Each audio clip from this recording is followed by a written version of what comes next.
Hi guys, welcome to another Thursday on Witches for Wellness. Now today I want to talk to you about the health benefits of regular exercise. Now regular exercise not only makes you physically fitter but improves your mental well-being and also the general feeling of well-being, so we should all be doing regular daily exercise. Now, there's overwhelming scientific evidence that people who lead active lifestyles are less likely to suffer from illness and more likely to live longer. And exercise not only makes you physically fitter, as I said, it also improves your mental health and general sense of well-being. And I'm just going to go through some of the health benefits of exercise, and at the end we'll go through some tips on how you can build up your daily activity levels. Now, exercise can reduce your risk of heart disease and stroke. Diseases affecting the heart and blood vessels, which are known as cardiovascular disease, including heart disease and stroke, are actually the biggest cause of illness and death in the United Kingdom, which is just shocking. Inactive people have almost double the risk of dying from heart disease in comparison with people who are active. So if you don't do any exercise at all, even doing a little bit more physical activity, for example walking and things, can help to reduce your risk of heart disease. And doing exercise can also help to reduce high blood pressure, which is known as hypertension. Now, you're more likely to have a stroke or a heart attack if you do have high blood pressure, and high blood pressure is common. About half of the people aged between 65 and 74 have it, but it's not just the elderly or the older people who suffer from high blood pressure. And also, high blood pressure doesn't really have any symptoms, so if you are worried about that, please go and see your doctor. And exercise can help to prevent high blood pressure, and if you already have high blood pressure, then regular exercise can help bring this down. Now, if you need to improve your cholesterol levels, which may seem strange thing to say, exercise can help.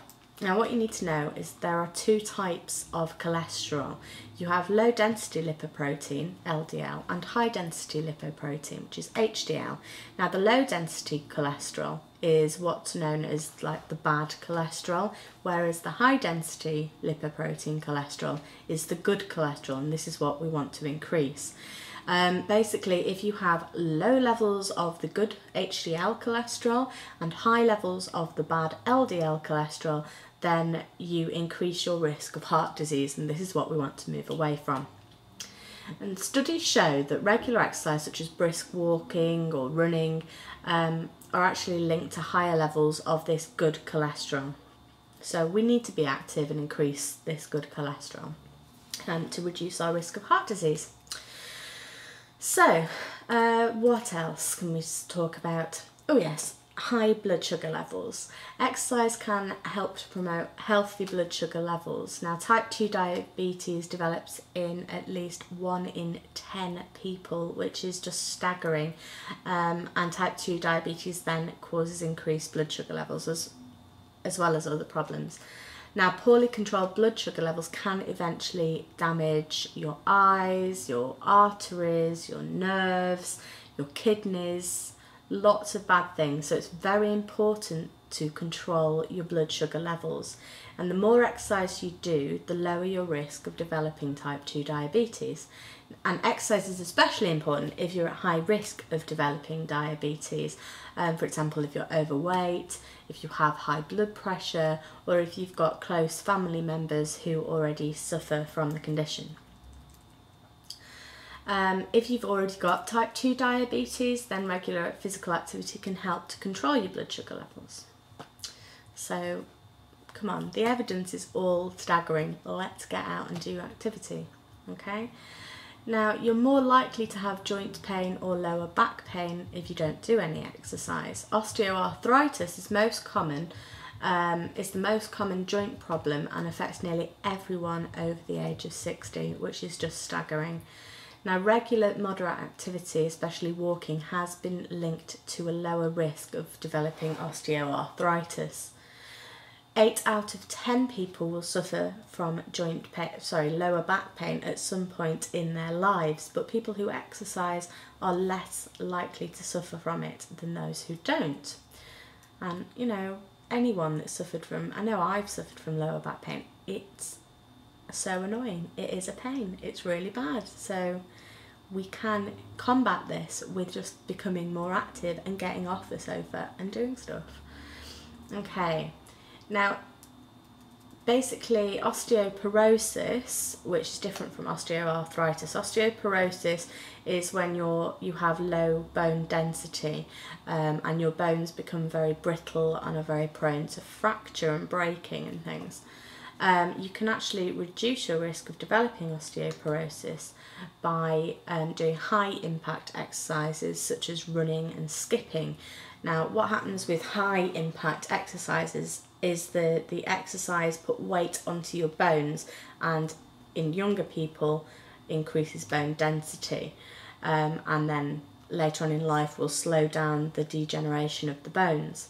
However, if you already have osteoporosis, and I would say as well, if you are overweight, you're not already quite fit, then you should probably choose low impact weight bearing exercise. Things like gentle walking, swimming is a brilliant exercise, just because it won't put that much of a jolt on your joints and you're less likely to become injured. Surprisingly, exercise can reduce the risk of certain cancers. Now, you're less likely to develop cancer if you are physically active.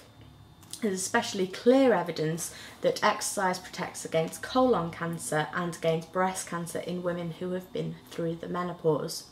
Now, some studies suggest that physical activity may also help to prevent lung and endometrial cancers. Doing exercise can obviously also help you to manage your weight. Now, excess calories are stored as fat, so when you put on weight, this is usually because you have consumed more calories than you're using. It's straightforward maths, people. Put more in here than you're getting rid of, then you're going to put weight on. You know, if you're burning off the calories, then you are more likely to either maintain your weight, or if you consume fewer calories than you're expending, then you should be losing weight. So exercise is essential for maintaining a healthy weight. Basically, you're obese if you have a body mass index of 30 or above, and obesity doubles your risk of heart disease, of stroke, and of type 2 diabetes, and it also increases the possibility that you will develop joint problems and some cancers. So if you have got a weight problem, you need to be working on this. It's something I need to be working on, and this is why I'm here, you know. So please don't think that I am preaching to you and not taking this on board, because I wanted to share this with you all because it frightened me, this information, and it frightened me into wanting to do something about it. Now, obesity basically, as I said, is caused by an imbalance between the energy intake from food and how, you know, the output through activity, and also your metabolism, which, you know, are very, how can I describe what your metabolism is? Kind of like the chemical reactions that are going on through your body. Now, you're more likely to be obese if you're inactive. Now, physical activity alone can help you lose weight if you are overweight or obese. The more you do, the more you'll lose. But obviously what we want to be doing is increasing our activity levels and modifying our diet so that we are eating healthily and we are eating to sustain our bodies rather than just eating chocolate because it tastes great, you know. If we combine exercise with a healthy diet, then the weight loss is going to be quicker, and also should stay off longer because you will be building up muscle mass, which will then help to make your body become more efficient. Okay, so exercise can help to prevent and to treat mental illness as well. Leading an inactive lifestyle for long periods of time mean that you're more likely to suffer from clinical depression. And some studies suggest that regular exercise is at least as effective for treating depression as talking treatments are or taking medication, also with fewer side effects than taking medication.